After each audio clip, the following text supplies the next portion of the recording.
रोहान जा चुका, मम्मी जा चुकी और रह गई मैं।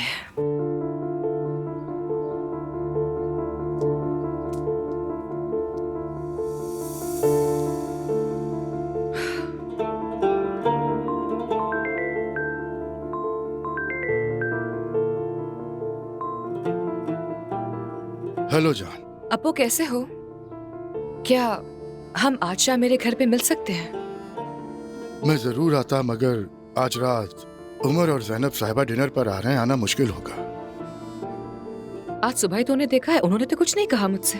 उमर से ऑफिस में ही बात हुई। समझ गई। खैर, क्या हुआ, कोई प्रॉब्लम है? पता नहीं क्यों मुझे अंदर अजीब सी उदासी हो रही है। अम्मी जा चुकी है, रोहान जा चुका है और तुम भी यहाँ नहीं हो। मैं हमेशा तुम्हारे पास हूँ, बस आज रात मैनेज कर लो। अच्छा ठीक है। शायद हो सकता है कि प्रेगनेंसी की वजह से मैं तुम्हारे साथ ज्यादा वक्त गुजारना चाहती हूँ। मुझे अजीब सा एहसास हो रहा है। कैसा एहसास? पता नहीं, एक अजीब सा खलल है दिल में। एलिफ मेरी जान, सब ठीक है, तुम फिक्र मत करो। तुम्हारी सेहत ठीक है, हम साथ हैं, अल्लाह का बहुत शुक्र है। हाँ, तुम ठीक कह रहे हो, लेकिन खैर इट्स ओके, मेरी तरफ ध्यान मत दो ज्यादा। हाँ, एक बात और, मैं तुम्हारी गाड़ी को तुम्हारे हिसाब से बनवा रहा हूँ और ड्राइवर कल आ जाएगा, तुम्हारे साथ ही रहेगा 24 घंटे। अपो मुझे ड्राइवर नहीं, दरअसल तुम्हारी जरूरत है। और मुझे तुम्हारी।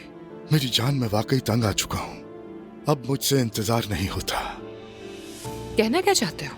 मैं सोच रहा हूँ कि मौका देखकर मरियम से बात कर लूँ। अपने बच्चे को छुपकर पालना नहीं चाहता मैं, खासकर तुम्हें नजरअंदाज नहीं करना चाहता।